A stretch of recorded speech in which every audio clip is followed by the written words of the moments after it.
옛날 어느 산골 마을에 눈이 무릎까지 쌓이고 찬 바람이 쌩쌩 불어와 온 세상이 하얗게 얼어붙은 그런 겨울밤이었습니다. 이 마을은 첩첩산 중 깊은 골짜기에 자리 잡고 있어서 겨울이 오면 해가 일찍 떨어지고 밤이 유난히 길어 사람들의 왕래조차 끊기는 곳이었습니다. 마을 사람들은 저마다 따뜻한 아랫목을 찾아 일찍 잠자리에 들었고 밖에는 매서운 바람 소리만이 요란하게 울부짖으며 빈들판을 휩쓸고 다녔습니다. 하늘에는 별 하나 보이지 않고 먹구름이 잔뜩 끼어 있어 마치 세상의 모든 빛을 삼켜버린 듯 칠흑 같은 어둠만이 가득한 밤이었습니다. 가끔 산짐승의 울음소리가 들려오면 겁 많은 아이들은 이불을 머리끝까지 뒤집어 쓰고 숨을 죽이곤 했습니다. 이 마을에서 가장 으리으리한 기와집은 최부자댁이었는데 곳간에는 쌀이 가득하고 담장은 높아서 밖에서는 안을 들여다보기가 힘들 정도로 위세가 대단한 집이었습니다. 99칸이나 된다는 소문이 돌 정도로 넓은 이 집에는 수많은 하인이 일하고 있었는데 그 중에는 달래라는 이름의 어린 여종이 있었습니다. 달래는 어려서 부모를 잃고 이 집에 들어와 다른 일을 도맡아 하며 자랐지만 천성이 착하고 부지런하여 누구에게나 칭찬을 듣는 아이였습니다. 달래는 비록 남의 집 살이를 하며 거친 밥을 먹고 낡은 옷을 입었지만 마음만은 비단결같이 고와서 추운 날 떨고 있는 강아지를 보면 자신의 밥을 덜어줄 정도로 인정이 많았습니다. 그날 밤은 유독 추위가 매서워 장독대에 항아리가 터져 나갈 듯 쩡쩡 소리를 낼 정도로 기온이 뚝 떨어진 날이었습니다. 최 부자댁 안채와 사랑채는 불을 뜨끈하게 지펴서 훈훈한 기운이 감돌았지만 하인들이 머무는 행랑채는 외풍이 심해 문틈으로 황소바람이 들어왔습니다. 달래는 하루 종일 얼음장 같은 물에 걸레를 빨고 마당을 쓰느라 손발이 꽁꽁 얼어 있었지만 밤늦도록 부엌에 남아 내일 아침에 쓸 객감을 정리하고 있었습니다. 주인마님께서 내일 아침에는 귀한 손님이 오실지도 모르니 아궁이 불을 꺼뜨리지 말라고 신신당부하셨기 때문이었습니다. 달래는 졸린 눈을 비비며 꺼져가는 불씨를 살피고 있었습니다. 부엌 일을 대강 마무리한 달래는 몸이라도 녹일 겸 잠시 아궁이 앞에 쪼그리고 앉아 타닥타닥 타오르는 불꽃을 멍하니 바라보았습니다. 불길이 춤을 추는 모습을 보고 있자니 고향에 계셨던 어머니의 따뜻한 품속이 생각나 코끝이 찡해졌지만 달래는 이내 고개를 저으며 눈물을 삼켰습니다. 지금은 감상에 젖어 있을 때가 아니라 어서 가서 잠을 청해야 내일 새벽같이 일어나 아침밥을 지을 수 있었기 때문입니다. 달래는 무거운 몸을 일으켜 부엌 문을 열고 밖으로 나섰는데 문을 열자마자 몰아치는 눈보라가 얼굴을 사정없이 때려서 하마터면 뒤로 넘어질 뻔했습니다. 달래는 옷깃을 단단히 여미고 종종 걸음으로 자신의 방이 있는 행랑채 구석으로 향했는데 그때 어디선가 희미하게 끙끙 앓는 소리가 들려왔습니다. 처음에는 바람이 문풍지를 울리는 소리인가 싶어 무시하고 지나치려 했으나 소리는 바람 소리와 섞여 끊어질 듯 이어지며 계속 들려왔습니다.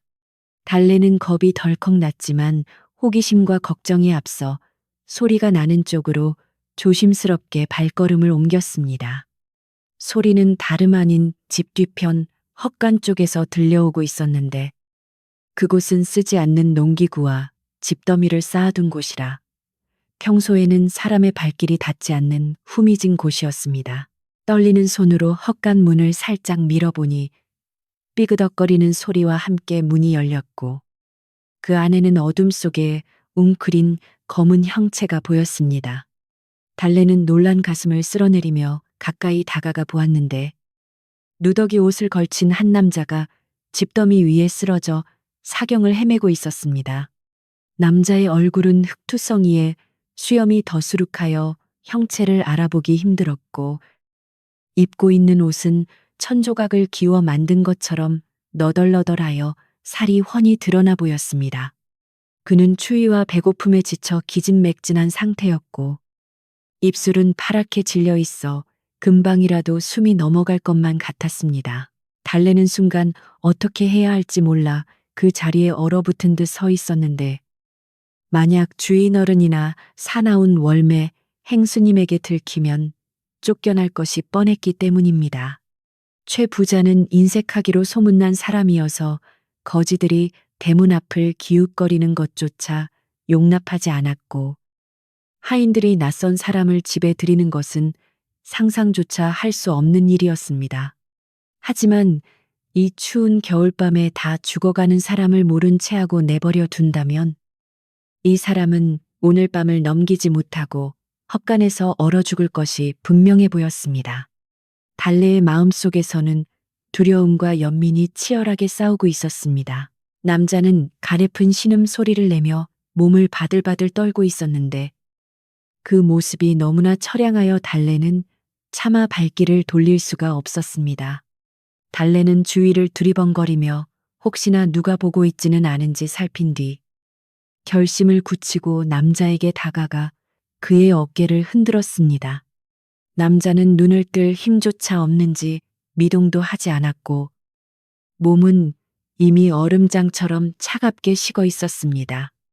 달래는 자신의 따뜻한 손으로 남자의 차가운 볼을 감싸며 정신을 차리라고 작게 속삭였지만 돌아오는 대답은 거친 숨소리뿐이었습니다. 이대로 두면 정말 큰일 나겠다는 생각에 달래는 남자를 부축하여 자신의 방으로 옮기기로 마음먹었습니다. 달래의 방은 행랑채 중에서도 가장 끝에 있고 창고와 붙어 있어 사람들의 눈에 잘 띄지 않는 곳이었기에 조심만 한다면 며칠 정도는 숨길 수 있을 것 같았습니다. 달래는 남자의 겨드랑이에 팔을 끼워 힘껏 일으켜 세웠지만 축 늘어진 남자의 몸은 생각보다 훨씬 무거웠습니다. 달래는 이를 악물고 젖먹던 힘까지 짜내어 남자를 헛간 밖으로 끌어냈고 눈보라가 휘몰아치는 마당을 가로질러 비틀거리는 걸음으로 나아갔습니다. 다행히 눈보라가 심하게 쳐서 발자국은 금세 지워졌고 바람 소리가 커서 달래가 끙끙거리는 소리도 묻힐 수 있었습니다. 마당을 가로지르는 동안 몇 번이나 미끄러질 뻔했고 그때마다 심장이 덜컥 내려앉았지만 달래는 포기하지 않았습니다. 혹시라도 사랑채 문이 열리고 주인 어른이 나오거나 부엌에서 누군가가 나올까봐 달래의 온 신경은 곤두서 있었습니다. 짧은 거리였지만 달래에게는 마치 천리길을 가는 것처럼 멀고 험난하게 느껴졌고 등줄기에서는 식은땀이 흘러내려 옷을 적셨습니다. 겨우 자신의 방문 앞에 도착한 달래는 주위를 다시 한번 살핀 후 재빨리 문을 열고 남자를 방 안으로 밀어 넣었습니다. 방 안은 비록 좁고 초라했지만 밖에 매서운 추위에 비하면 천국처럼 아늑하고 따뜻했습니다. 달래는 얼른 문을 닫고 빗장을 단단히 걸어 잠근 뒤 바닥에 쓰러진 남자를 바로 눕히고 가쁜 숨을 몰아쉬었습니다. 이제부터가 진짜 시작이라는 생각이 들자 안도감과 함께 덜컥 겁이 나기 시작했습니다. 만약 이 사실이 발각된다면 자신은 물론이고 이 남자도 무사하지 못할 것이 뻔했기 때문입니다. 달래는 떨리는 손으로 호롱불을 켜고 남자의 상태를 자세히 살펴보았는데 불빛 아래 드러난 남자의 모습은 생각보다 훨씬 참혹했습니다. 옷은 젖어서 몸에 달라붙어 있었고 손과 발은 동상에 걸려 퉁퉁 부어 있었으며 얼굴에는 긁힌 상처들이 가득했습니다. 하지만 흙먼지를 닦아내고 자세히 보니 남자의 이목구비는 꽤 수려하고 반듯해 보였으며 거친 삶을 산 사람 같지는 않은 묘한 기품이 서려 있었습니다. 달래는 의아한 생각이 들었지만 지금은 그런 것을 따질 때가 아니라고 생각하며 서둘러 간호를 시작했습니다. 우선 젖은 옷을 그대로 두면 더 병이 날 것 같아. 달래는 자신이 아껴두었던 무명천을 꺼내 남자의 몸을 닦아주고 마른 옷가지를 찾아 덮어주었습니다. 남자가 입고 있던 옷은 너무 더러워서 냄새가 났지만 함부로 버릴 수가 없어 구석에 잘 개어두었습니다. 달래는 아랫목에 깔아둔 얇은 요 위로 남자를 옮겨 눕히고 자신이 덮고 자던 소미불을 꺼내어 머리끝까지 덮어주었습니다. 방바닥에 온기가 전해지자 남자의 떨림이 조금씩 잦아들기 시작했고 굳어있던 표정도 한결 편안해 보였습니다. 달래는 부엌으로 몰래 가서 뜨거운 물을 한 사발 떠오고 싶었지만 문을 여는 소리가 나면 다른 하인들이 깰까봐 차마 나갈 수가 없었습니다.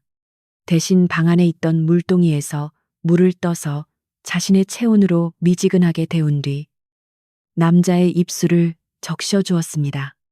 마른 논바닥처럼 갈라진 남자의 입술 사이로 물이 조금씩 스며들자 남자는 본능적으로 입을 오물거리며 물을 받아 마셨습니다.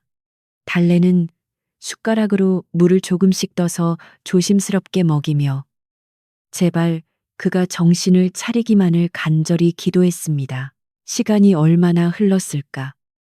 밖에서는 여전히 바람 소리가 거세게 들려왔고 방 안의 호롱불은 심지가 타들어가며 가물거렸습니다. 달래는 잠이 쏟아졌지만 혹시나 남자의 상태가 나빠질까봐 감히 잠들지 못하고 그의 곁을 지켰습니다. 남자의 이마에 손을 짚어보니 불덩이처럼 뜨거워서 달래는 물수건을 만들어 밤새도록 이마를 식혀주었습니다. 낯선 남자를 자신의 방에 들였다는 것이 믿기지 않았지만 눈앞에서 죽어가는 생명을 살려야 한다는 마음 하나로 달래는 두려움을 꾹꾹 눌러 담았습니다. 남자는 꿈속에서 무언가에 쫓기는 듯 가끔 헛소리를 중얼거리며 몸을 뒤척였습니다. 그 소리가 너무 커서 옆방에 들릴까봐 달래는 조마조마한 마음으로 남자의 입을 손으로 막기도 하고 등을 토닥이며 진정시키기도 했습니다. 달래는 남자의 얼굴을 가만히 들여다보며 도대체 이 사람은 누구이며 어쩌다 이런 깊은 산골 마을까지 와서 쓰러지게 되었는지 궁금해졌습니다. 거지라기에는 손이 너무 고왔고 앓는 소리조차 왠지 모르게 점잖은 느낌을 주었기에 달래의 궁금증은 더욱 커져만 갔습니다. 밤이 깊어가고 새벽이 다가올 무렵 남자의 열이 조금 내리는 듯 하더니 깊은 잠에 빠져들었습니다. 달래는 그제야 긴장이 풀려 벽에 기대어 쪽잠을 청했는데 꿈속에서도 누군가 방문을 쾅쾅 두드리며 문을 열라고 소리치는 악몽을 꾸었습니다. 깜짝 놀라 눈을 뜨니 밖은 여전히 어두웠지만 멀리서 새벽을 알리는 닭 울음소리가 희미하게 들려왔습니다. 달래는 화들짝 놀라 자리에서 일어나 남자의 상태를 살폈는데 다행히 남자는 규칙적으로 숨을 쉬며 자고 있었습니다. 이제 곧 날이 밝으면 집안 사람들이 하나둘씩 일어날 것이고 달래도 부엌으로 나가 아침 준비를 해야 했습니다. 달래는 남자가 깨어나면 놀라지 않도록 머리맡에 물그릇을 놓아두고 문단속을 철저히 해야겠다고 다짐했습니다. 그리고 방을 비운 사이에 혹시라도 누가 들어오지 못하게 방문에 숟가락을 끼워 밖에서 열 수 없도록 조치할 생각을 했습니다. 달래는 자신의 작은 방이 이 남자를 지켜줄 유일한 성체가 되었다는 사실을 깨달으며 오늘 하루를 어떻게 무사히 넘길지 고민에 빠졌습니다. 남자가 깨어나면 먹을 것을 좀 챙겨줘야 할 텐데 부엌에서 음식을 몰래 빼돌리는 것은 보통 어려운 일이 아니었습니다. 특히 부엌 살림을 매의 눈으로 감시하는 월매 행수님의 눈을 피하는 것은 호랑이 굴에서 고기를 훔쳐 나오는 것만큼이나 위험한 일이었습니다. 하지만 달래는 굶주린 사람을 빈속으로 둘 수 없다고 생각하며 아침에 누룽지라도 긁어서 챙겨와야겠다고 마음먹었습니다. 달래의 착한 마음씨는 두려움보다 앞서서 위험을 감수하고서라도 그를 돌보겠다는 의지로 불타올랐습니다. 창호지 문밖이 푸르스름하게 밝아오기 시작하자 마당에서는 하인들이 기침하는 소리와 빗자루질하는 소리가 들려왔습니다. 달래는 서둘러 옷매무새를 다듬고 머리를 빗은 뒤 아무 일도 없었던 것처럼 태연한 표정을 지으려 애썼습니다. 방을 나가기 전 마지막으로 남자를 돌아보며 제가 다녀올 때까지 절대로 소리를 내시면 안 돼요라고 작게 속삭였지만 남자는 깊은 잠에 빠져 듣지 못하는 것 같았습니다. 달래는 걱정스러운 눈빛을 거두고 조심스럽게 문을 열고 밖으로 나갔습니다. 차가운 새벽 공기가 달래의 뜨거운 뺨을 스치고 지나갔고 밤새 내린 눈으로 세상은 온통 눈부시게 하얗게 변해 있었습니다. 달래는 마당에 쌓인 눈을 밟으며 부엌으로 향했는데 발걸음을 뗄 때마다 뽀드득 소리가 났습니다. 그 소리가 마치 자신의 비밀을 알고 있다는 듯 크게 울려서 달래는 가슴을 졸이며 주위를 살폈습니다. 다행히 아직 마당에 나온 사람은 없었고 달래는 안도의 한숨을 내쉬며 부엌 문을 열고 들어갔습니다. 부엌 아궁이에는 어제 저녁에 남겨둔 불씨가 살아있어 훈훈한 기운이 남아 있었습니다. 달래는 서둘러 불을 지피고 쌀을 씻어 솥에 앉히며 오늘 하루도 무사히 지나가기를 간절히 빌었습니다. 솥에서 밥 냄새가 구수하게 피어오르자 방에 누워있는 남자가 배고파할 것이 생각나 마음이 급해졌습니다. 달래는 밥이 다 되면 제일 먼저 밥을 퍼서 우서른들 상을 차린 뒤 남은 누룽지를 긁어 자신의 주머니에 숨길 계획을 세웠습니다. 그때 부엌 문이 벌컥 열리더니 월매 행수님이 졸린 눈을 비비며 들어왔습니다. 아니, 달래야. 오늘따라 왜 이리 일찍 일어났느냐. 평소보다 부지런을 떠는 것이 왠지 수상하구나. 월매의 날카로운 목소리에 달래는 화들짝 놀라며 솥뚜껑을 떨어뜨릴 뻔했습니다. 달래는 애써 웃으며 날이 추워서 불을 좀 일찍 지피려고요. 라고 둘러댔지만 월매의 의심스러운 눈초리는 쉽게 거두어지지 않았습니다. 달래의 등 뒤로 식은땀이 한 줄기 흘러내렸습니다. 월매 행수의 날카로운 눈초리가 부엌 안을 훑고 지나가자 달래는 심장이 덜컥 내려앉는 것만 같았지만 짐짓 아무렇지 않은 척 아궁이 불을 조절하는 심입을 했습니다. 월매는 의심스러운 표정으로 달래의 뒷모습을 한참이나 노려보더니 혀를 쫀차며 쌀독 쪽으로 발길을 돌려 쌀의 양을 점검하기 시작했습니다. 달래는 그 틈을 타서 재빨리 솥뚜껑을 열고 밥을 푸고 난 뒤 바닥에 눌어붙은 누룽지를 박박 긁어서 뜨거운 김이 모락모락 나는 덩어리를 행주에 쌌습니다. 손바닥이 데일듯이 뜨거웠지만 방에 누워 굶고 있을 사내를 생각하니 뜨거움조차 느낄 겨를이 없이 급하게 치마폭 속에 숨겨 넣었습니다. 행여나 밥 냄새가 새어 나갈까봐 달래는 옷깃을 단단히 여미고는 주인마님의 새순물을 떠야 한다는 핑계를 대며 서둘러 부엌을 빠져나왔습니다. 달래가 종종 걸음으로 마당을 가로질러 자신의 방 쪽으로 향할 때 등 뒤에서는 다른 하인들이 하나둘씩 잠에서 깨어나와 기지개를 켜는 소리가 들려왔습니다. 평소 같으면 하인들과 반갑게 아침 인사를 나누었겠지만 오늘따라 누군가 말을 걸어올까봐 고개를 푹 숙인 채 걷는 속도를 높였습니다.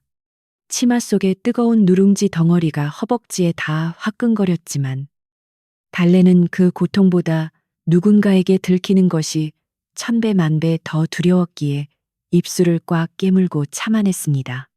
다행히 아침 일찍부터 부산스럽게 움직이는 하인들은 각자의 일에 바빠 달래에게 신경을 쓸 겨를이 없어 보였고 달래는 무사히 방문 앞까지 당도할 수 있었습니다.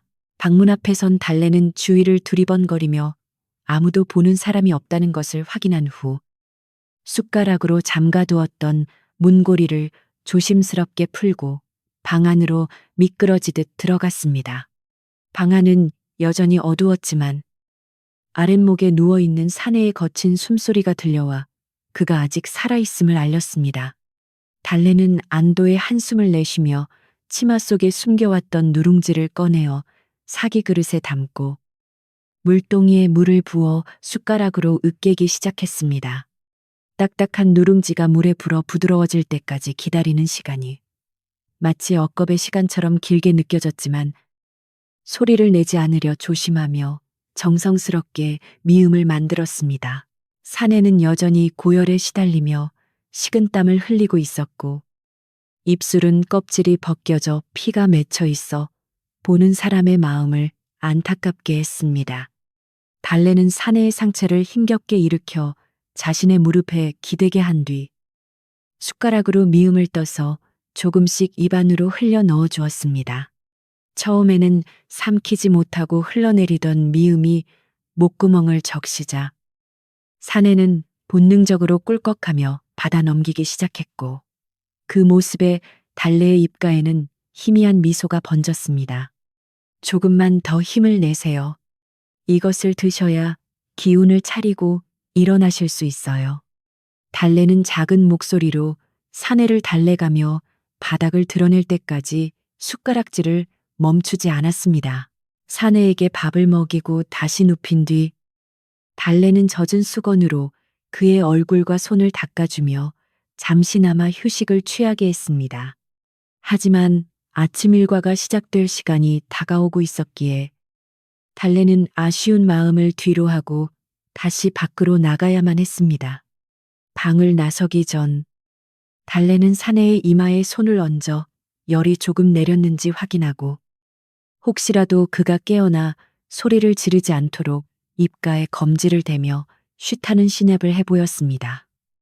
비록 의식이 없는 사내였지만 달래의 간절한 마음이 닿기를 바라며 문을 닫고 다시 숟가락을 끼워 밖에서 열 수 없게 만들었습니다. 다시 부엌으로 돌아온 달래는 아무 일도 없었다는 듯이 태연하게 설거지를 하고 마당을 쓸었지만 온 신경은 자신의 방 쪽에 쏠려 있었습니다. 그때 부엌 한쪽에서 월매 행수의 카랑카랑한 목소리가 들려와 달래의 등줄기를 서늘하게 만들었습니다. 아니, 어제 저녁에 남겨둔 밥이 분명히 한 공기는 좋게 되었을 터인데 어찌 솥바닥이 이리 깨끗하단 말이냐, 쥐 새끼가 들락거린 게냐, 아니면 누가 손을 댄 게냐. 월매는 빈솥을 꽝꽝 두드리며 하인들을 하나씩 노려보았고 그 서슬퍼런 기세에 부엌 안은 찬물을 끼얹은 듯 조용해졌습니다. 달래는 가슴이 쿵쾅거려 터질 것만 같았지만 짐짓 모른 척하며 묵묵히 걸레질만 계속했습니다. 월매의 의심스러운 눈길이 달래의 등 뒤에 꽂히는 것이 느껴졌지만 달래는 절대 뒤돌아보지 않으려 애썼습니다. 요즘 쌀독의 조금씩 줄어드는 것 같더니 내 이놈의 도둑고양이를 반드시 잡고야 말겠다.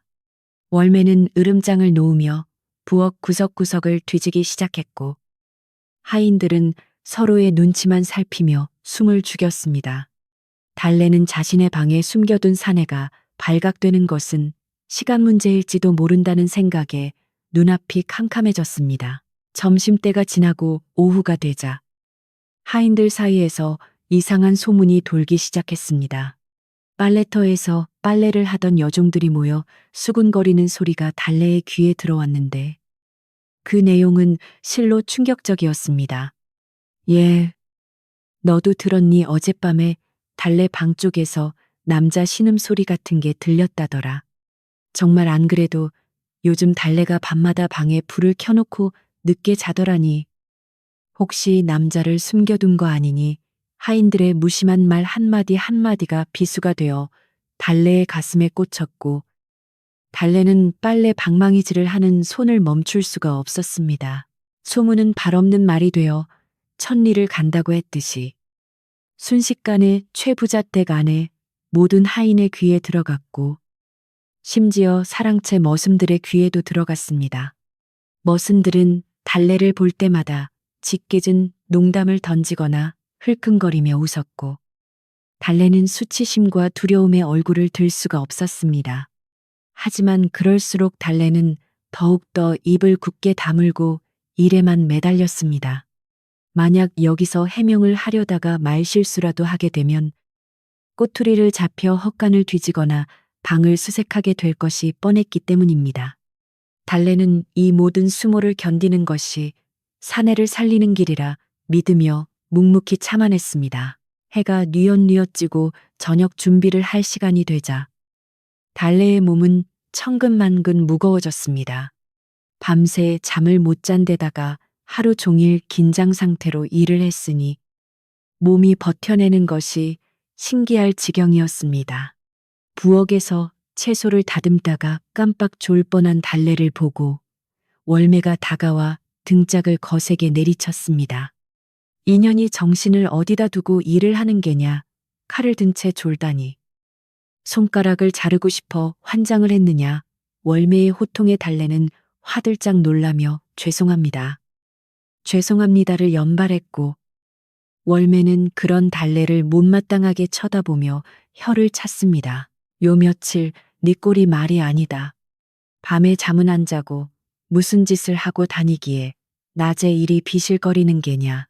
월매의 질문은 단순한 꾸중이 아니라 무언가를 캐내려는 탐색전 같았습니다. 달래는 식은땀을 흘리며 그저 몸살기가 조금 있어서 그렇습니다. 라고 둘러댔지만 월매는 눈을 가늘게 뜨고 몸살 흐음. 내 눈은 못 속인다. 네 방에서 무슨 냄새가 나는지 내가 모를 줄 아느냐라며 의미심장한 말을 던지고는 깨탄이 나가버렸습니다. 달래는 그 자리에 주저앉고 싶을 정도로 다리에 힘이 풀려버렸습니다. 월매가 이미 무언가를 눈치챈 것이 분명해 보였습니다. 저녁밥을 짓는 동안에도 달래의 마음은 콩밭에 가 있었습니다. 방에 있는 사내는 깨어났을까? 혹시 열이 더 오르지는 않았을까? 배고프다고 소리를 지르면 어떡하나 하는 걱정들이 꼬리에 꼬리를 물고 이어졌습니다. 달래는 몰래 밥 한 덩이를 더 챙기려고 호시탐탐 기회를 노렸지만 월매가 부엌 문 앞에 의자를 놓고 앉아 감시를 하는 바람에 쌀알 하나 건드릴 수가 없었습니다. 오늘 저녁은 사내에게 아무것도 주지 못할 것 같다는 생각에 달래의 마음은 타들어가기만 했습니다. 그때 부엌에서 제일 어른이자 최부자 댁의 산증인이나 다름없는 꽃분 할머니가 지팡이를 짚고 천천히 들어오셨습니다. 꽃분 할머니는 젊었을 때부터 이 집에서 일해온 분으로 주인 어른도 함부로 대하지 못하는 유일한 하인이었습니다. 할머니는 주름진 얼굴에 온화한 미소를 띠고 있었지만 그 눈빛만은 모든 것을 꿰뚫어 보는 듯 깊고 맑았습니다. 꽃분 할머니는 월매에게 잠시 자리를 비켜달라 손짓하고는 달래를 조용히 불렀습니다.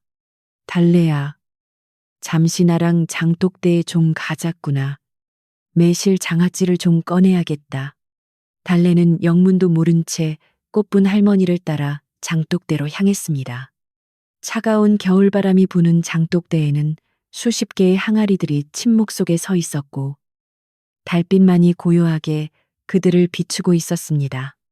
할머니는 항아리 뚜껑을 여는 시렵을 하시더니 나직하고 엄숙한 목소리로 달래에게 말씀하셨습니다. 아가, 내 방 쪽에서 나는 냄새가 심상치 않더구나. 사람 냄새 말이다. 달래는 그 말을 듣자마자 숨이 턱 막히고 심장이 멈추는 것 같아 털썩 주저앉을 뻔했습니다. 할머니는 달래의 반응을 예상했다는 듯 덤덤하게 말을 이으셨습니다. 젊은 혈기에 불쌍한 것을 보면 거두고 싶은 마음이야.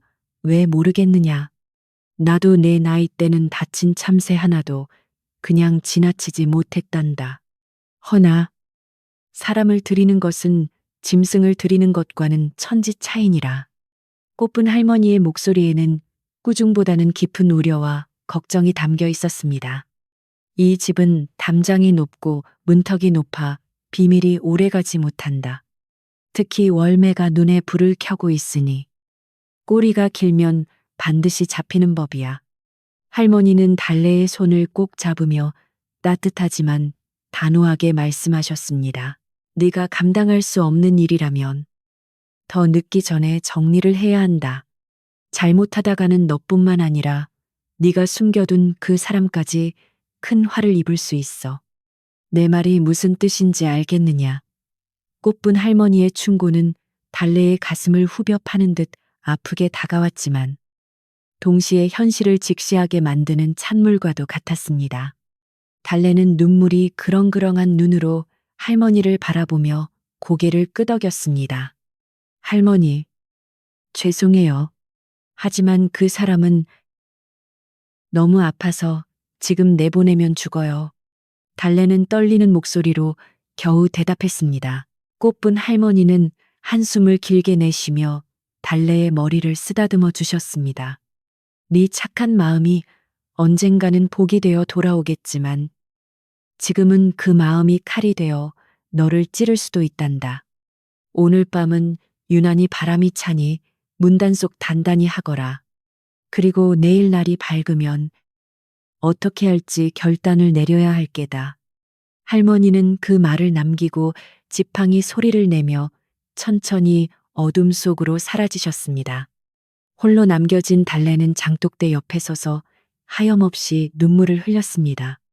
할머니의 말씀이 100번 옳았지만 그렇다고 아픈 사람을 사지로 내몰 수는 없는 노릇이었습니다. 달래가 무거운 발걸음으로 자신의 방으로 돌아왔을 때 방 안의 공기는 어제보다 한결 따뜻해져 있었습니다. 서둘러 촛불을 켜고 사내를 살펴보니 놀랍게도 사내는 눈을 반쯤 뜨고 천장을 바라보고 있었습니다. 달래는 기쁨과 놀라움의 입을 틀어막고 다가가 앉았습니다. 정신이 드세요. 제가 보이세요. 달래의 물음에 사내는 천천히 고개를 돌려 달래를 바라보았는데 그 눈빛은 병자라고는 믿기지 않을 만큼 강렬하고 깊었습니다. 사내는 메마른 입술을 달싹이며 무언가 말하려 했지만 목소리가 나오지 않아 쉰 소리만 새어 나왔습니다. 달래는 급히 물그릇을 가져와 사내에게 물을 먹였고 사내는 물을 마신 후 한결 편안해진 표정으로 달래를 응시했습니다. 여기가 어디요? 사내의 첫 마디는 낮고 중후한 울림이 있었습니다. 여기는 최부자댁 행랑채 제 방이에요. 헛간에 쓰러져 계신 걸 제가 데려왔어요. 달래는 혹시라도 밖에서 들을까봐 귓속말로 속삭였습니다. 사내는 상황을 파악하려는 듯 잠시 눈을 감았다가 뜨더니 그대가 나를 살렸구려 라며 감사의 뜻을 표했습니다. 달래는 그의 고상한 말투에 다시 한번 놀라며 이 사람이 평범한 거지가 아님을 확신했습니다. 하지만 기쁨도 잠시 달래는 꽃분 할머니의 경고와 월매의 의심을 떠올리며 불안감에 휩싸였습니다. 사내가 깨어난 것은 다행이지만 이제부터는 기침소리나 말소리가 새어나갈 위험이 더 커졌기 때문입니다. 말씀을 낮추세요. 밖에서 누가 들으면 큰일 나요. 이 집 행수님이 눈치가 빨라서 벌써 저를 의심하고 계세요. 달래의 걱정스러운 말에 사내는 미안한 표정을 지으며 고개를 끄덕였습니다. 그는 자신의 몸 상태를 확인하려는 듯 팔을 움직여 보려 했지만 아직 기력이 회복되지 않아 신음 소리를 내며 다시 쓰러졌습니다. 밤이 깊어가고 바깥의 바람 소리는 더욱 거세졌습니다. 달래는 사내의 곁을 지키며 뜬 눈으로 밤을 새울 작정이었습니다. 사내는 간간히 기침을 했고 그때마다 달래는 이불로 그의 머리를 덮어 소리를 죽였습니다. 마치 세상의 모든 소음이 달래의 방을 향해 귀를 기울이고 있는 것 같은 공포감이 밀려왔습니다. 그때 방문 밖에서 드르륵 하고 누군가 문고리를 잡아당기는 소리가 들렸습니다. 달래의 심장이 냈는 것 같았습니다. 숟가락을 끼워 놓았기에 문은 열리지 않았지만 문고리를 흔드는 손길은 집요하고 거칠었습니다. 달래야, 자느냐 안에 누구 있느냐. 월매의 날카로운 목소리가 문풍지를 뚫고 들어왔습니다. 달래는 사내의 입을 황급히 두 손으로 막고 숨소리조차 내지 않았습니다. 식은땀이 비오듯 흘러내렸고 사내 역시 긴장한 눈빛으로 문 쪽을 노려보았습니다. 월매는 몇 번 더 문을 흔들어 보더니 문은 왜 안에서 걸어 잠그고 난리야 수상해. 아주 수상해. 라고 중얼거리며 발소리를 죽이고 멀어져 갔습니다.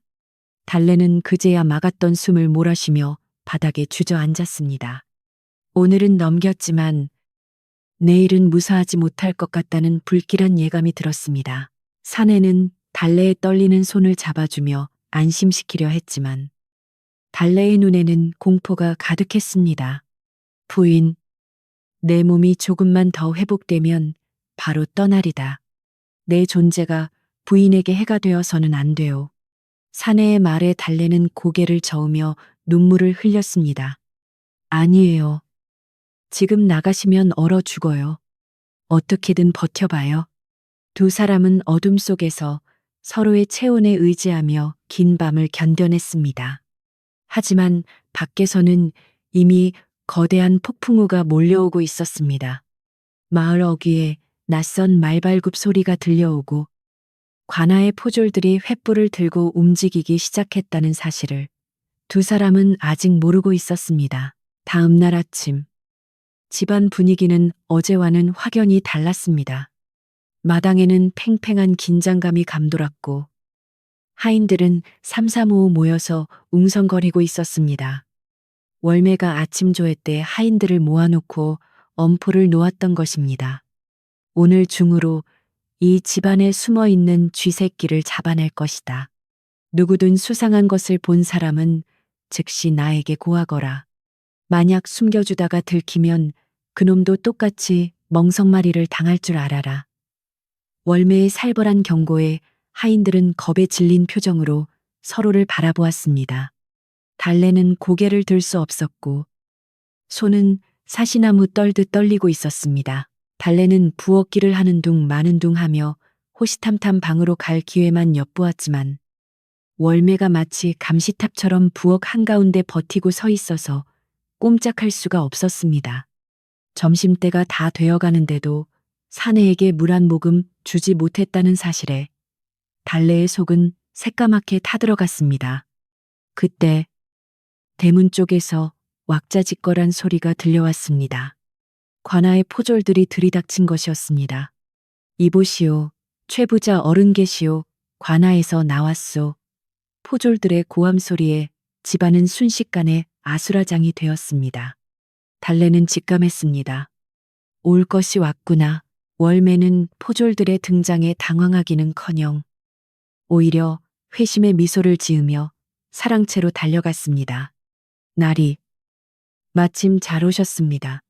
우리 집에 아주 수상한 년이 하나 있는데 그 방을 뒤져보시면 뭔가 나올 겁니다.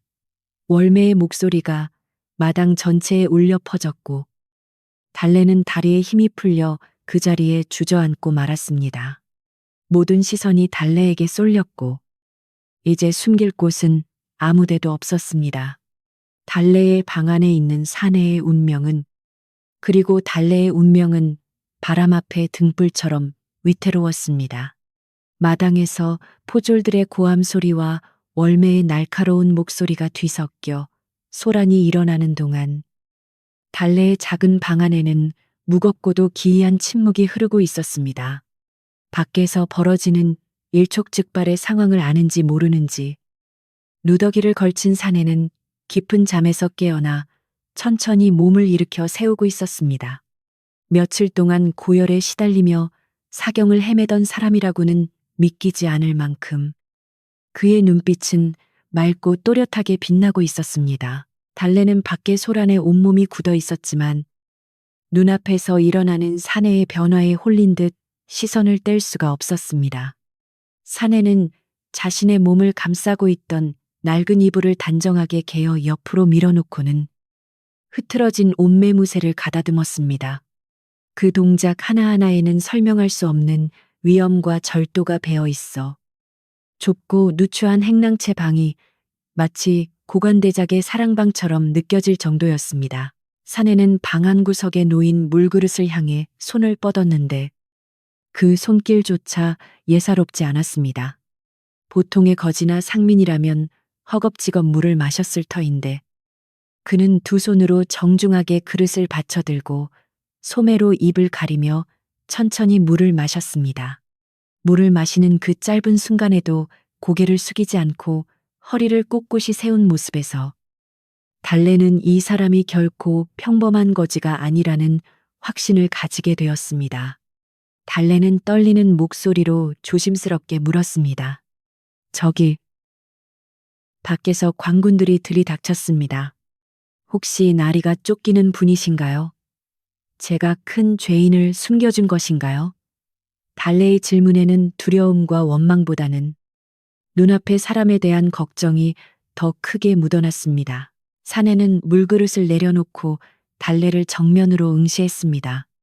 그의 깊은 눈동자 속에는 미안함과 고마움, 그리고 알 수 없는 결의가 담겨 있었습니다.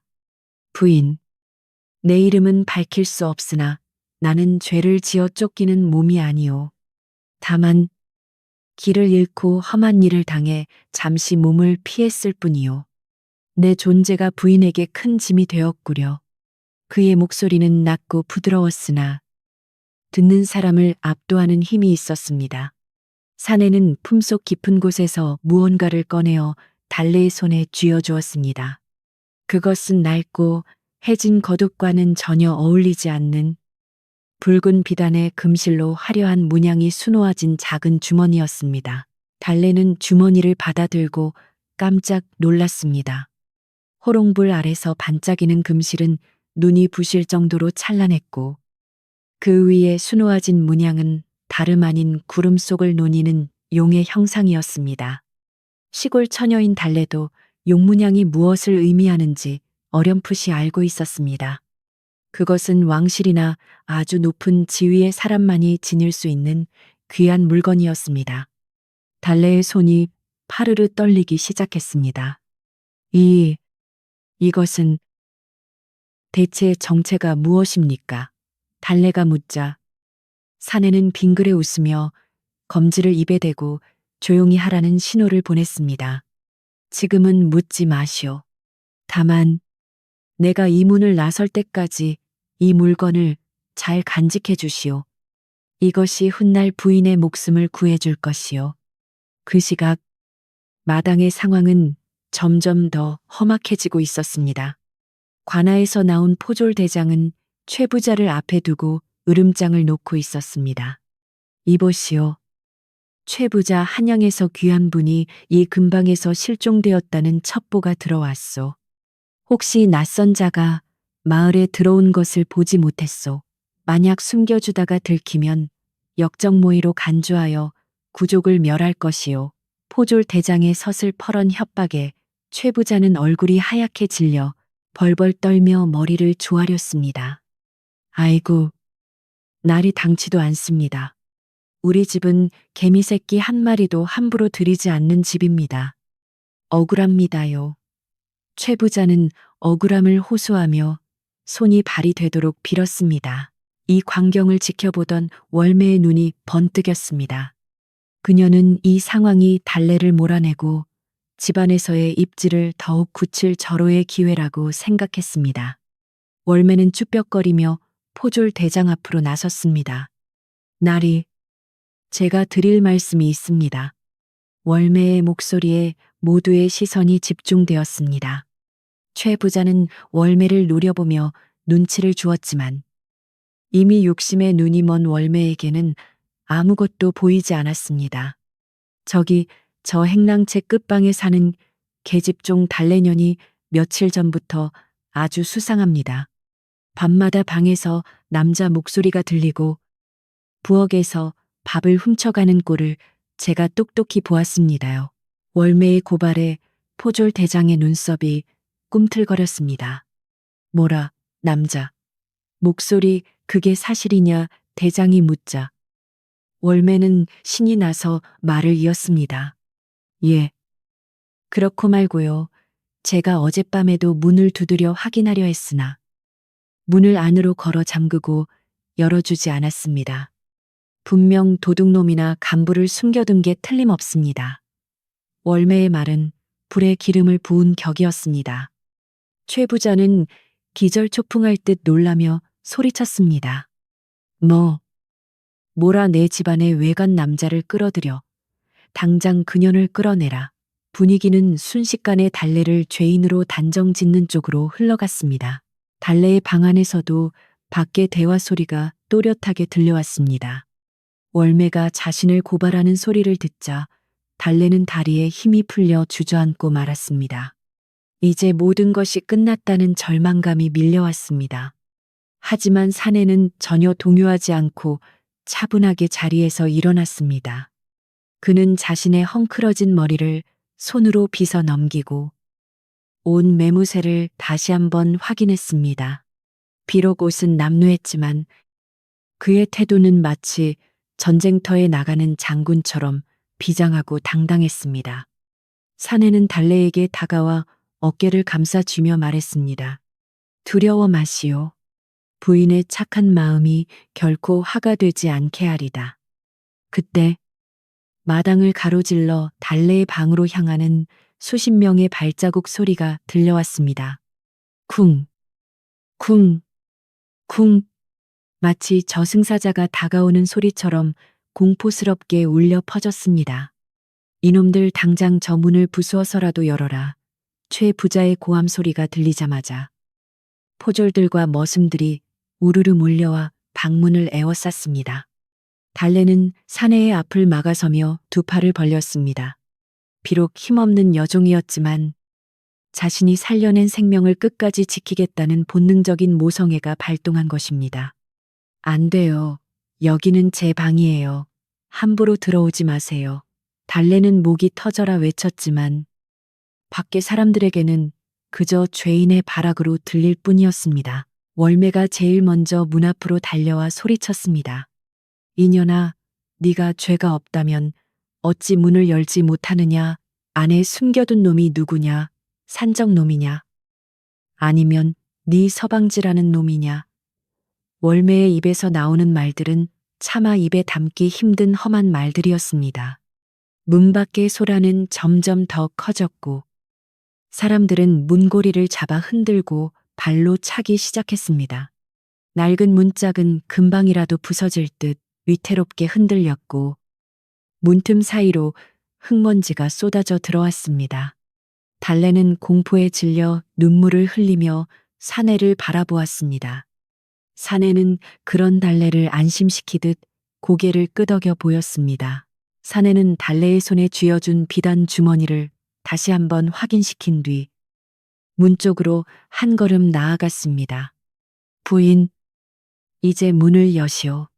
내가 직접 나가겠소. 사내의 단호한 말에 달래는 깜짝 놀라 고개를 저었습니다. 안 돼요. 나가면 잡혀가요.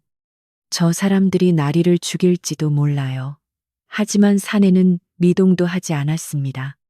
더 이상 부인을 공경에 빠뜨릴 수 없소.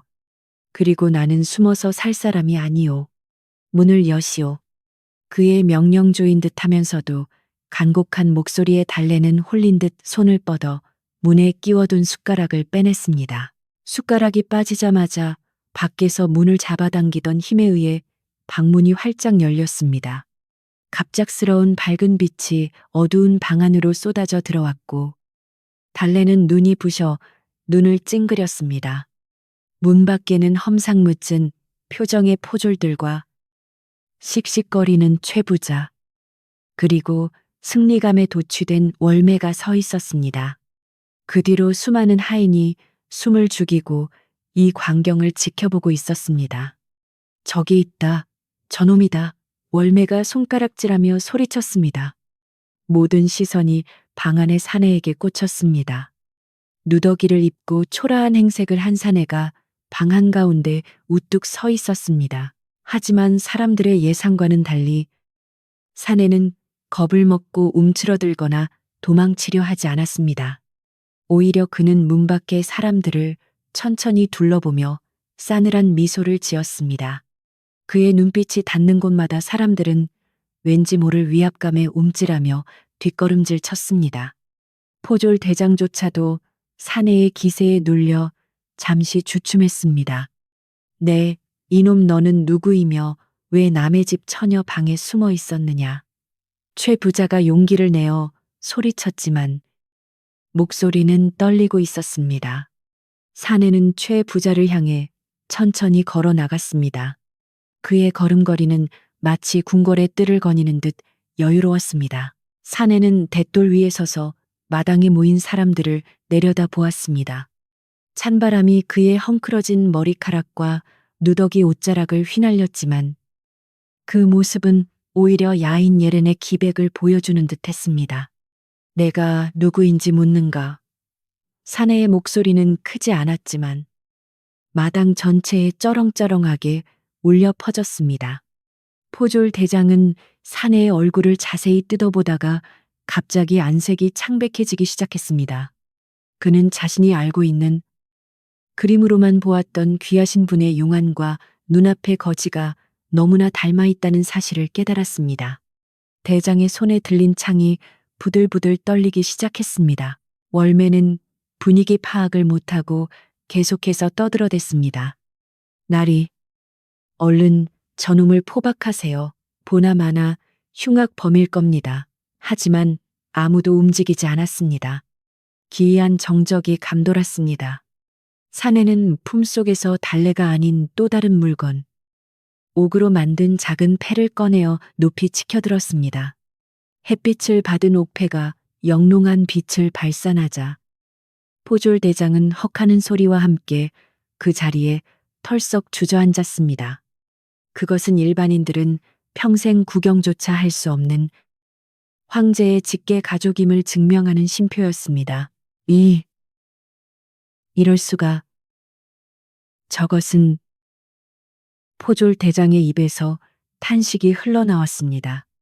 최 부자도 눈치가 빠른 장사꾼이라 사태가 심상치 않음을 직감하고 얼굴이 흑빛으로 변했습니다. 사내는 옥패를 든 채 엄숙한 목소리로 선언했습니다.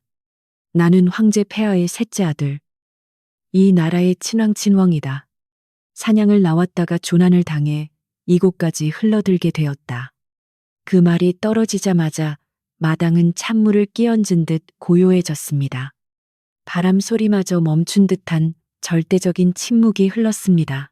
월매의 입이 떡 벌어졌고 눈은 튀어나올 듯 커졌습니다. 달래는 방 문턱에 서서 이 믿을 수 없는 광경을 멍하니 바라보았습니다. 자신이 며칠 밤낮으로 똥오줌을 받아내며 간호했던 누룽지를 먹여 살려낸 그 거지가 바로 황제의 아들이라니. 달래의 머릿속은 하얗게 비어버렸습니다. 사내. 아니, 왕자는 천천히 달래 쪽으로 고개를 돌려 따뜻한 눈길을 보냈습니다.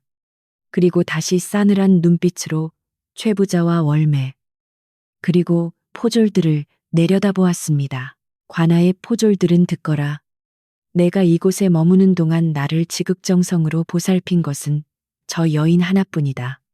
너희는 어찌하여 죄 없는 백성을 겁박하고 사실을 확인하기도 전에 죄인 취급을 하였느냐. 왕자의 호통에 포졸 대장은 사시나무 떨듯 떨며 땅에 머리를 쳐박았습니다. 죽을 죄를 지었습니다. 저와 소인들은 그저 대장은 말을 잇지 못하고 엎드려 빌기 시작했습니다. 최부자 역시 다리가 풀려 털썩 무릎을 꿇었고 하인들도 모두 땅에 엎드렸습니다. 오직 상황을 받아들이지 못한 월매만이 멍하니 서 있다가 왕자의 날카로운 시선이 닿자 비명을 지르며 주저앉았습니다. 왕자는 돛돌에서 내려와 달래에게 다가갔습니다. 그리고 모두가 보는 앞에서 가장 천한 여종인 달래에게 허리를 굽혀 정중하게 인사를 건넸습니다. 생명의 은인이여, 놀라게 해서 미안하오. 이제 당신의 누명은 벗겨질 것이요. 왕자의 이 행동은 마당에 있는 모든 사람에게 천지개벽과도 같은 충격을 주었습니다. 감히 왕자가 노비에게 고개를 숙이다니. 이것은 달래의 신분이 더 이상 예전과 같지 않음을 의미하는 무언의 선포였습니다. 하지만 아직 안심하기는 일렀습니다. 왕자의 신분이 밝혀졌지만 그가 조난을 당하게 된 배후에는 더 큰 음모가 숨어 있을 수도 있었습니다. 그리고 월매의 도끼가 이대로 사라질지도 의문이었습니다. 그녀는 공포에 질려 있으면서도 눈동자를 굴리며 자신이 살아남을 구멍을 찾고 있었습니다. 왕자는 엎드려 있는 포졸 대장에게 명령했습니다. 당장 관아에 연락하여 나의 생존을 알리고 호위병을 대동하여 오라 하라.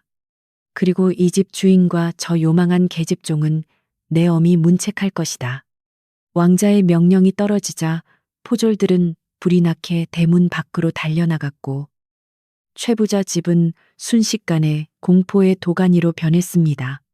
달래는 떨리는 손으로 가슴을 움켜쥐었습니다.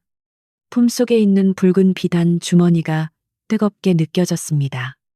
이 작고 보잘것없는 방에서 시작된 인연이 이제 온 나라를 뒤흔들 큰 파도가 되어 돌아오고 있었습니다. 달래는 과연 이 거대한 소용돌이 속에서 무사할 수 있을지, 그리고 왕자가 약속한 대로 이 모든 일이 복이 되어 돌아올지 알 수 없었습니다. 다만 분명한 것은 오늘 밤은 누구도 편히 잠들지 못할 것이라는 사실이었습니다. 마당을 가득 메웠던 숨, 막히는 정적을 깬 것은 멀리서 들려오는 북소리와 나팔 소리였습니다. 왕자의 명을 받고 달려갔던 포졸들이 관아의 소식을 전하자 고을 원님이 혼비백산하여 관복을 챙겨 입고 육방관 속을 거느린 채 흙먼지를 일으키며 달려오고 있었던 것입니다. 마을 어귀에서부터 들려오는 웅장한 행차 소리에 최부자댁 담장 밖에는 구경 나온 마을 사람들로 인산인해를 이루었고 담장 안의 사람들은 그 소리가 가까워질수록 사형 선고를 기다리는 죄인처럼 고개를 더욱 깊이 조아렸습니다. 왕자는 여전히 누더기 차림이었지만 뒷짐을 지고 마당 한가운데 서 있는 모습은 그 어떤 비단 옷을 입은 사람보다도 고귀하고 위엄이 넘쳐 흘렀습니다. 이윽고 대문이 활짝 열리고 고을 원님이 마당으로 들어와 왕자 앞에 납작 엎드렸습니다. 전하, 옥체만강하십니까? 이 미천한 고을 원. 죽여주시옵소서. 귀하신 분이 관할 지역에 오셨는데 미처 알아보지 못하고 이토록 험한 꼴을 당하게 하였으니 소인의 죄가 하늘을 찌릅니다. 원님의 목소리는 덜덜 떨렸고 뒤따라온 이방과 형방 등 관속들도 일제히 땅에 머리를 박고 대성통곡을 할 기세였습니다. 왕자는 그들을 잠시 내려다보더니 차분하지만 엄한 목소리로 말했습니다. 일어나라. 내 신분을 숨기고 움직인 탓이니 너희들의 죄가 아니다. 다만 백성을 다스리는 자들이 민심을 살피지 못하고 억울한 자를 만들었으니 그 죄는 묻지 않을 수 없다. 왕자의 시선은 다시 최부자와 월매에게로 향했습니다. 최부자는 얼굴이 백지장처럼 하얗게 질려 식은땀을 비오듯 흘리고 있었고 월매는 공포에 질려 눈물 콧물 범벅이 된 채 부들부들 떨고 있었습니다. 왕자는 천천히 그들 앞으로 걸어가 물었습니다. 이 집주인은 듣거라. 하늘이 너에게 많은 재물을 내린 것은 혼자 배불리 먹고 살라는 뜻이 아니라 가난하고 굶주린 이웃을 돌보라는 뜻이다. 헌데 너는 곳간의 쌀이 썩어나가는데도 문전박대를 일삼고 심지어 네 집에서 일하는 아랫사람들에게조차 인색하기 그지없었다. 그것이 죄가 아니라고 생각하느냐. 최부자는 땅에 이마를 대스며 빌었습니다. 죽을 죄를 지었습니다. 전하, 제발 목숨만 살려주십시오. 제 전 재산을 다 바쳐서라도 속죄하겠습니다. 왕자는 차갑게 웃으며 고개를 저었습니다. 제물로 죄를 씻으려 하다니 여전히 정신을 못 차렸구나. 네 죄는 제물이 아니라 마음으로 씻어야 할 것이다. 그러고는 월매를 바라보았습니다. 월매는 왕자의 눈이 마주치자마자 비명을 지르며 발버둥 쳤습니다. 살려주세요. 저는 아무것도 몰랐습니다. 그저 집안 살림을 알뜰히 하려다 보니 월매의 변명에 왕자의 표정이 일순간 무섭게 굳어졌습니다. 알뜰히 네가 말하는 알뜰함이란 것이 죄 없는 사람을 도둑으로 몰고 굶어 죽어가는 사람을 외면하는 것이더냐. 왕자의 호통 소리가 마당을 쩌렁쩌렁 울렸습니다. 너는 이 여인이 쌀을 훔쳤다고 모함하였다. 허나 그 쌀은 내가 먹었다. 그렇다면 내가 내 집쌀을 훔친 도둑이란 말이냐. 왕자의 논리에 월매는 말문이 막혀 입만 벙긋거렸습니다. 감히 황제의 아들을 도둑으로 몬 죄. 그리고 죄 없는 사람을 핍박하여 죽음으로 내몰 뻔한 죄. 그 죄가 결코 가볍지 않다. 왕자는 원님에게 명하여 당장 월매를 포박하여 관하로 끌고 가 곤장을 치고 다시는 남을 해코지하지 못하도록 엄히 다스리라고 명령했습니다. 포졸들이 달려들어 월매를 끌고 나갔습니다. 월매는 달래야 내가 잘못했다. 한 번만 용서해 다오라며 악을 썼지만 달래는 그저 슬픈 눈으로 그 광경을 바라볼 뿐이었습니다. 평소 서슬퍼런 기세로 하인들을 괴롭히던 월매가 저토록 비참하게 끌려가는 모습을 보니 하인들은 통쾌해하면서도 한편으로는 권세의 무상함을 느끼며 혀를 찼습니다. 최 부자는 자신의 운명도 월매와 다를 바 없을 것이라 생각하며 공포에 떨고 있었습니다. 하지만 왕자는 최 부자에게는 다른 처분을 내렸습니다. 최 부자는 듣거라. 너는 오늘 당장 곳간 문을 활짝 열어라. 그리고 마을의 가난한 사람들과 굶주린 이들에게 쌀과 곡식을 나누어 주어라. 또한 이 추운 겨울에 캄감이 없어 떠는 자들에게 캄감을 나누어 주고 병든 자들에게는 약을 지어 보내라. 만약 쌀 한 톨이라도 아까워하는 기색이 보인다면 그때는 네 전 재산을 몰수하여 국고에 귀속시킬 것이다. 왕자의 명령은 최 부자에게는 청천벽력과도 같은 것이었지만 목숨을 부지할 수 있다는 사실에 그는 감지덕지하며 예 분부대로 거행하겠습니다. 라고 연신 머리를 조아렸습니다. 마을 사람들은 대문 밖에서 이 소식을 듣고 환호성을 질렀습니다. 만세, 만세, 왕자님 만세. 그동안 최 부자의 횡포에 시달려왔던 마을 사람들에게 왕자의 판결은 그야말로 가뭄의 단비와도 같았습니다. 왕자는 마지막으로 달래를 불렀습니다. 달래야, 이리 가까이 오너라. 달래는 쭈뼛거리며 왕자 앞으로 다가갔습니다. 왕자는 더러워진 달래의 손을 잡고 모두가 들을 수 있도록 큰 소리로 말했습니다. 이 여인은 내가 가장 비천하고 약해졌을 때 자신의 위엄을 무릅쓰고 나를 구해주었다. 그 마음씨야말로 비단보다 곱고 황금보다 귀하다. 오늘부터 이 여인을 나의 누이처럼 대할 것이니 누구든 이 여인을 업신여기는 자는 나를 능멸하는 것으로 간주하겠다. 그 순간 달래의 신부는 천한 여종에서 왕자의 은인으로 수직 상승했습니다. 하인들은 달래를 경외의 눈빛으로 바라보았고 원님조차도 달래에게 정중하게 고개를 숙였습니다. 달래는 너무나 벅차오르는 감정에 눈물을 펑펑 쏟았습니다. 억울했던 시간들, 두려움에 떨었던 밤들이 주마등처럼 스쳐 지나갔습니다. 왕자는 달래의 어깨를 토닥이며 부드럽게 위로해 주었습니다. 이제 울지 마라. 너의 착한 마음이 오늘을 만든 것이다. 왕자는 원님이 준비해온 새 옷으로 갈아입기 위해 사랑채로 들어갔습니다. 잠시 후 목욕을 마치고 왕실의 문양이 수놓아진 비단, 용포를 입은 왕자가 방문을 열고 나오자 마당에 있던 모든 사람이 숨을 멈추었습니다.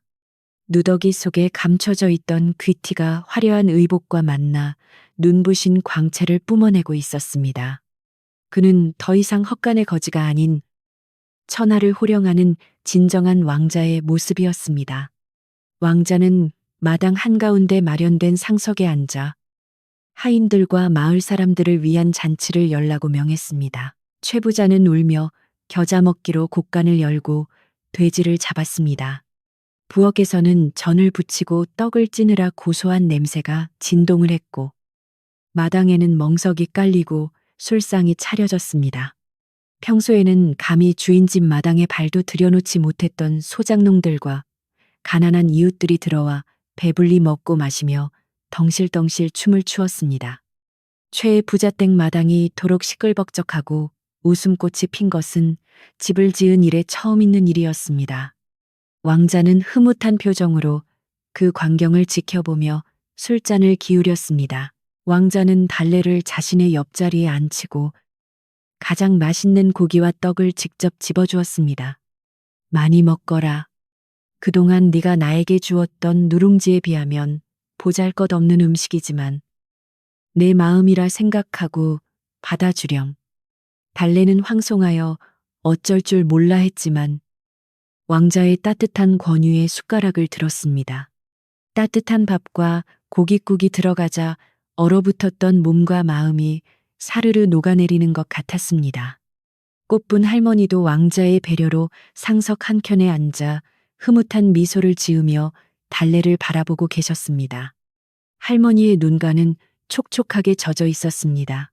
해가 지고 어둠이 깔리기 시작했지만 최 부잣댁은 수많은 횃불과 청사초롱으로 대낮처럼 밝았습니다. 왕자는 잔치가 무르익자 최 부자를 불렀습니다. 최 부자, 이리 와서 술 한 잔 받거라. 최 부자는 엉거주춤하며 다가와 무릎을 꿇고 잔을 받았습니다. 왕자는 술을 따라주며 조용히 말했습니다. 오늘 네가 베푼 이 음식이 너를 살린 것이다. 백성들이 즐거워하는 모습을 보니 어떠하냐? 네 곳간이 비어가는 대신 네 마음은 덕으로 채워지고 있음을 깨닫길 바란다. 최 부자는 왕자의 깊은 뜻을 그제야 조금은 알 것 같았습니다.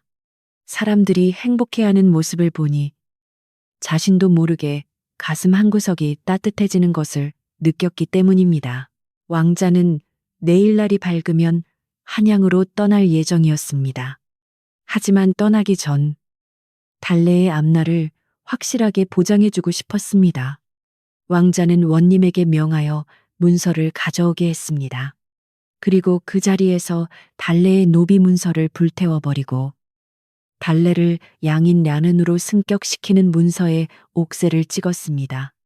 타오르는 불길 속에서 재가 되어 사라지는 노비 문서를 보며 달래는 자신이 다시 태어난 것 같은 기분을 느꼈습니다. 이제 그녀는 누구에게도 구속받지 않는 자유로운 몸이 된 것입니다. 또한 왕자는 최 부자에게 명하여 마을에서 가장 기름진 논 10마지기와 기와집 한 채를 달래 앞으로 등기해 주도록 했습니다. 이것은 내가 달래에게 주는 선물이니 최 부자는 딴 마음 먹지 말고 잘 관리해 주어야 할 것이다. 내가 한양에 가서도 수시로 사람을 보내 확인할 것이다. 왕자의 엄포에 최 부자는 맹세코 그리하겠노라고 다짐했습니다. 하인들은 달래가 하루아침에 부자가 된 것을 보며 부러워했지만 아무도 시기하거나 질투하지 않았습니다. 달래가 그동안 얼마나 고생했는지, 그리고 얼마나 착하게 살아왔는지 모두가 알고 있었기 때문입니다. 밤이 깊어지자 왕자는 잔치를 파하고 휴식을 취하러 들어갔습니다. 마당의 흥겨운 소리도 잦아들고 하인들도 하나둘씩 뒷정리를 하며 물러갔습니다. 달래는 더 이상 찬바람이 들어오는 행랑채 끝방으로 갈 필요가 없었습니다. 왕자의 명으로 안채의 따뜻한 별땅이 달래의 처소가 되었기 때문입니다. 비단 이불이 깔린 따뜻한 아랫목에 앉아있자니 며칠 전 헛간에서 떨고 있던 거지를 데려오던 그 밤이 까마득한 옛날 일처럼 느껴졌습니다. 창호지 문 밖에는 여전히 겨울바람이 불고 있었지만 그 소리가 더 이상 무섭거나 처량하게 들리지 않았습니다. 달래는 품속에 간직했던 붉은 비단 주머니를 꺼내어 어루만졌습니다. 왕자가 준 이 귀한 물건이 자신의 운명을 바꾸어 놓았습니다. 하지만 달래는 알고 있었습니다. 운명을 바꾼 것은 이 주머니가 아니라 쓰러져가는 생명을 외면하지 못했던 자신의 작은 용기였다는 것을요. 달래는 문득 헛간에 누워 있을 때 왕자가 했던 말이 떠올랐습니다. 부인의 착한 마음이 결코 화가 되지 않게 하리다. 왕자는 그 약속을 지켰고 달래는 그 약속 이상의 보답을 받았습니다. 이제 최 부자 댁의 공기는 완전히 달라져 있었습니다. 팽팽했던 긴장과 감시는 사라지고 그 자리에 나눔과 배려, 그리고 안도감이 자리 잡았습니다. 부엌에서 일하는 하인들의 손길도 한결 가벼워 보였고 서로 나누는 말소리에도 정이 묻어났습니다. 월매가 사라진 부엌은 꽃분 할머니가 다시 중심을 잡고 이끌게 되었고 할머니의 넉넉한 인심 덕분에 하인들은 눈치 보지 않고 배불리 밥을 먹을 수 있게 되었습니다. 모든 것이 제자리를 찾아가고 있었습니다. 달래는 잠자리에 들기 전 별당문을 살짝 열고 밤하늘을 올려다 보았습니다.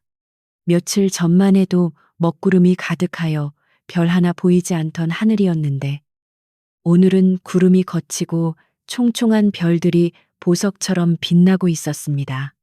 마치 달래의 앞날을 축복해주는 듯 했습니다. 달래는 두 손을 모으고 하늘에 계신 부모님께 감사의 기도를 올렸습니다. 어머니, 아버지, 저 이제 겁내지 않고 잘 살 수 있어요. 지켜봐 주세요. 달래의 눈에서 맑은 눈물이 볼을 타고 흘러내렸지만 그것은 슬픔의 눈물이 아니라 기쁨과 감사의 눈물이었습니다. 왕자가 머무는 사랑채 쪽은 불이 꺼지지 않고 환했습니다. 왕자 역시 쉽게 잠들지 못하고 있는 듯 했습니다. 그는 창가에 앉아 시골 마을의 고요한 밤 풍경을 바라보며 생각에 잠겨 있었습니다. 궁궐의 암투와 권력 싸움에 지쳐 잠시 떠나왔던 사냥길에서 죽을 고비를 넘기고 가장 낮은 곳에서 가장 순수한 마음을 만났습니다. 왕자는 이 경험이 훗날 자신이 황제가 되었을 때 백성을 사랑하고 긍휼히 여기는 성군, 성준이 되는데 큰 밑거름이 될 것임을 확신했습니다. 그는 마음속으로 달래에게 다시 한번 깊은 감사를 표했습니다. 내일이면 왕자는 화려한 행렬과 함께 한양으로 떠날 것입니다. 하지만 이 산골 마을에 남겨진 이야기는 오랫동안 사람들의 입에서 입으로 전해질 것입니다. 눈보라치는 밤, 거지를 구한 여종의 이야기는 전설이 되어 착한 마음을 가진 이들에게 희망의 등불이 되어줄 것입니다. 최 부자 댁의 밤은 그렇게 깊어갔고 달래는 난생 처음으로 쫓기는 꿈을 꾸지 않고 평온하고 깊은 잠에 빠져들었습니다. 바람 소리가 자장가처럼 부드럽게 창가를 스치고 지나갔습니다. 다음 날 아침, 마을 어귀에는 황제의 아들을 호위하기 위한 관군들의 행렬이 길게 늘어서 장관을 이루었습니다. 밤새 급파된 호위무사들이 황금색 갑옷을 입고 창을 든 채 도열해 있었고 그 위용은 산골 마을의 아침 안개를 단숨에 걷어낼 듯 찬란했습니다. 최부자댁 대문 앞은 왕자를 배웅하러 나온 마을 사람들로 발 디딜 틈이 없었으며 모두가 경외심 가득한 눈빛으로 대문이 열리기만을 기다리고 있었습니다. 어제까지만 해도 눈보라가 몰아치던 하늘은 거짓말처럼 맑게 개어 있었고 동쪽 산등성이 위로 붉은 태양이 솟아오르며 눈 덮인 세상을 황금빛으로 물들였습니다. 그것은 마치 이 마을과 달래의 앞날에 축복이 내리는 듯한 상서로운 징조처럼 보였습니다. 이윽고 대문이 열리고 왕자가 모습을 드러냈는데 그는 어제의 누더기가 아닌 원님이 준비한 비단옷 위에 왕실을 상징하는 자석빛 겉옷을 걸치고 있었습니다. 그의 뒤를 따라 최부자와 원님, 그리고 수많은 관속이 허리를 굽히며 따르고 있었습니다. 왕자는 준비된 백마에 오르기 전 잠시 걸음을 멈추고 군중 속에서 누군가를 찾았습니다. 그의 시선이 머문 곳은 다름 아닌 배웅 나온 하인들 틈에 수줍게 서 있는 달래였습니다. 왕자는 환한 미소를 지으며 달래를 향해 손짓했고 사람들은 홍해처럼 갈라지며 달래가 앞으로 나올 수 있도록 길을 터주었습니다. 달래는 떨리는 가슴을 안고 왕자 앞으로 조심스럽게 다가갔습니다. 왕자는 말 위에서 내려와 달래와 눈높이를 맞추며 부드러운 목소리로 작별의 인사를 건넸습니다. 달래야, 나는 이제 궁으로 돌아가지만 네가 베푼 은혜는 내 평생 잊지 않을 것이다. 너는 나에게 단순히 밥 한 끼를 준 것이 아니라 사람에 대한 믿음과 희망을 주었다. 왕자의 진심 어린 말에 달래는 참았던 눈물을 터뜨리며 고개를 숙였습니다. 전하, 부디 옥체만강하시고 성군이 되어 주시옵소서. 이 미천한 소녀는 그것으로 족합니다. 달래의 겸손한 대답에 왕자는 흐뭇한 표정으로 고개를 끄덕였습니다. 왕자는 허리춤에 차고 있던 작은 놀이개를 풀어서 달래의 손에 쥐어주었습니다. 그것은 옥으로 깎아 만든 나비 모양의 놀이개였는데 햇빛을 받아 영롱한 초록빛을 띠고 있었습니다. 이것을 징표로 삼거라. 혹여나 훗날 네가 억울한 일을 당하거나 도움이 필요할 때 이 놀이개를 들고 관하나 한양의 궁을 찾아오면 내 너를 즉시 맞이할 것이다. 이것은 왕자가 줄 수 있는 최고의 약속이자 달래를 영원히 지켜주겠다는 무언의 맹세였습니다. 주변에서 이를 지켜보던 사람들은 감동의 탄성을 질렀고 최 부자는 다시 한번 식은땀을 흘리며 달래를 귀하게 모셔야겠다고 다짐했습니다. 왕자가 백마에 올라타자 호위 대장의 우렁찬 구령과 함께 행렬이 움직이기 시작했습니다. 나팔 소리가 산골짜기에 메아리쳤고 깃발들이 바람에 펄럭이며 장엄한 풍경을 연출했습니다. 왕자는 마을 어귀를 돌아나갈 때까지 뒤를 돌아보며 달래에게 손을 흔들어 주었고 달래는 행렬이 점이 되어 사라질 때까지 그 자리에서 움직이지 않고 손을 흔들었습니다. 마을 사람들은 왕자가 떠난 뒤에도 한참 동안 자리를 뜨지 못하고 그 여운을 즐겼습니다. 눈 덮인 길 위에는 왕자가 타고 간 말발굽 자국만이 선명하게 남아 지난밤의 일이 꿈이 아니었음을 증명해주고 있었습니다. 왕자가 떠나고 난 뒤 최 부자 댁에는 큰 변화의 바람이 불어왔습니다. 가장 먼저 일어난 변화는 악독했던 월매가 집을 떠난 것이었습니다. 왕자의 명으로 곤장을 맡고 관아에 갇혔던 월매는 풀려난 뒤에도 마을 사람들의 따가운 눈총을 견디지 못하고 밤중에 몰래 짐을 싸서 어디론가 도망치듯 떠나버렸습니다.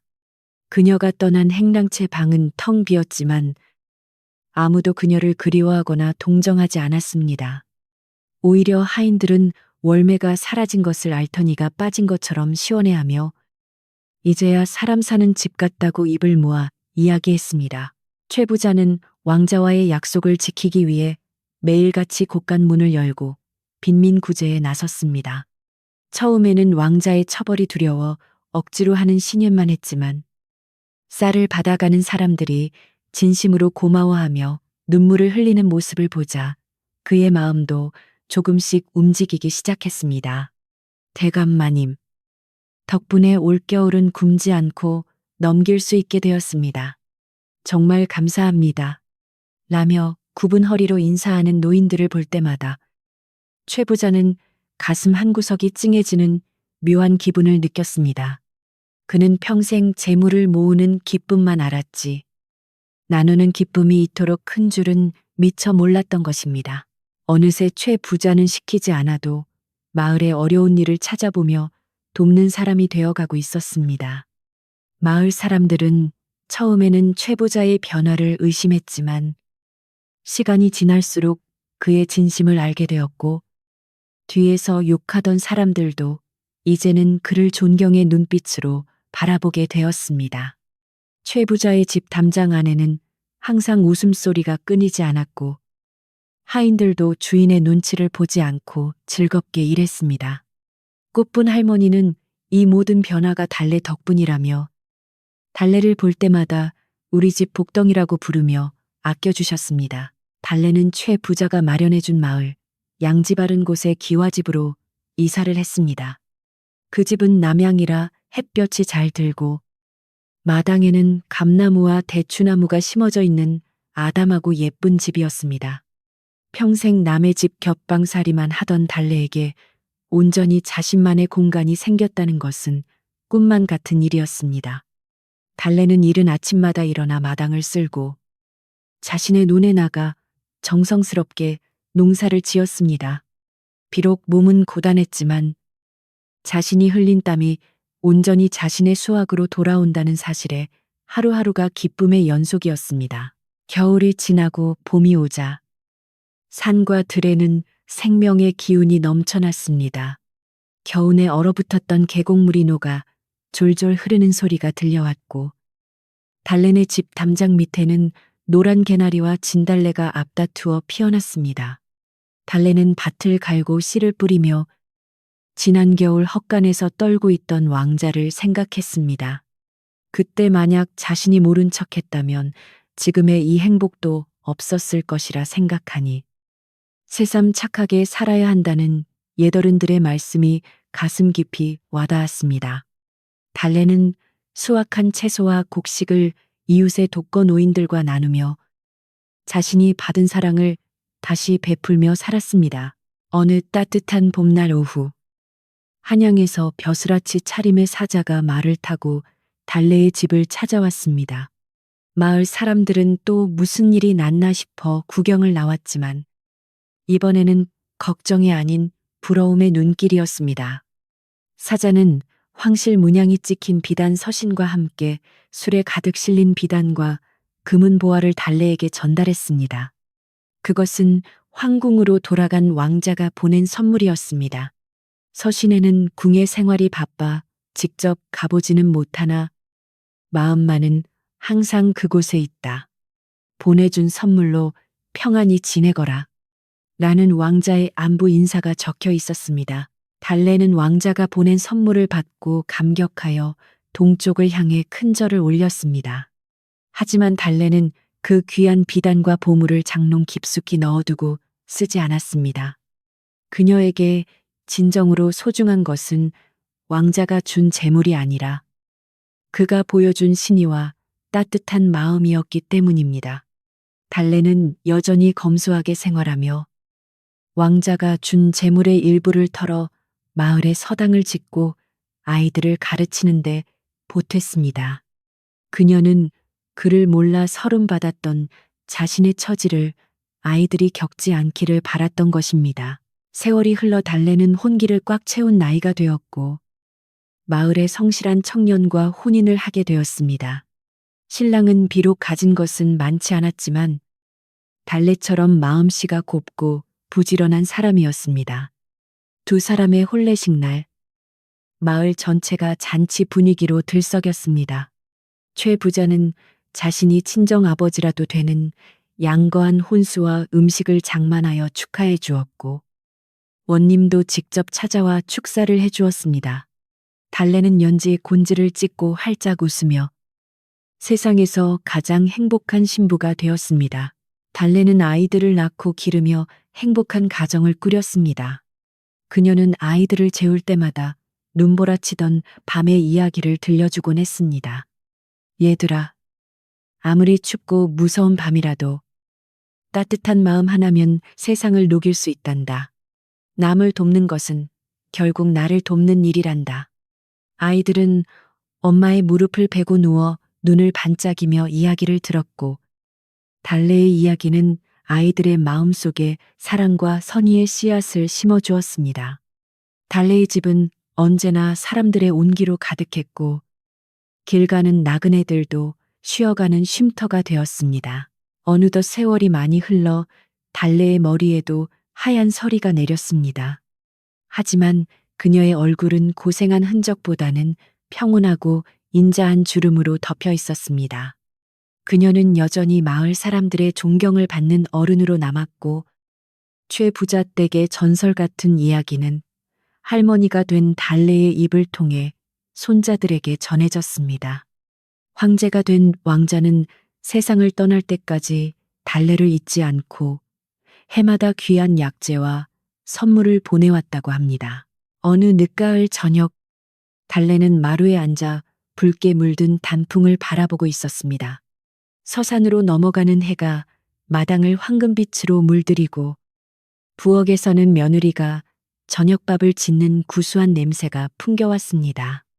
달래는 품속에서 낡은 주머니를 꺼내어 보았습니다. 그 안에는 왕자가 주고 간 옥나비 놀이개가 여전히 영롱한 빛을 잃지 않고 있었습니다. 달래는 놀이개를 어루만지며 지나온 삶을 회상했습니다. 가난하고 천했던 여종 시절부터 왕자를 구하고 귀한 신분이 되어 오늘에 이르기까지 모든 것이 마치 한바탕 꿈만 같았습니다.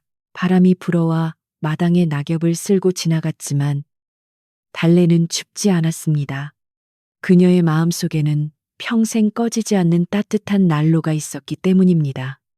그것은 바로 그날 밤 얼어 죽어가던 사람을 외면하지 않았던 자신의 양심과 사랑이었습니다. 달래는 미소를 지으며 눈을 감고 바람 소리에 귀를 기울였습니다. 바람결에 멀리서 밥 먹으라고 부르는 가족들의 목소리가 실려왔습니다. 어머니, 저녁 드세요. 그 평범한 한마디가 황금보다 더 귀하게 들리는 저녁이었습니다. 밤이 깊어온 세상이 고요한 잠에 빠져들었습니다. 마을의 불빛들이 하나둘씩 꺼지고 달래네 집 창호지 문으로 은은한 호롱불 빛만이 새어 나오고 있었습니다. 하늘에는 둥근 보름달이 떠올라 평화로운 마을을 비추고 있었고 굴뚝에서는 하얀 연기가 피어올라 달빛 속으로 흩어졌습니다. 착한 마음이 빚어낸 기적 같은 이야기는 이렇게 행복한 결말을 맺었습니다. 여러분도 오늘 밤 달래처럼 따뜻하고 고운 마음을 품고 편안한 꿈 꾸시길 바랍니다. 자, 이제 이야기꾼도 물러갈 시간입니다. 밖은 여전히 어둡지만 내일 아침에는 분명 눈부신 태양이 떠오를 것입니다. 걱정일랑 모두 내려놓고 따뜻한 이불 속에서 깊은 잠에 드십시오. 안녕히 주무십시오.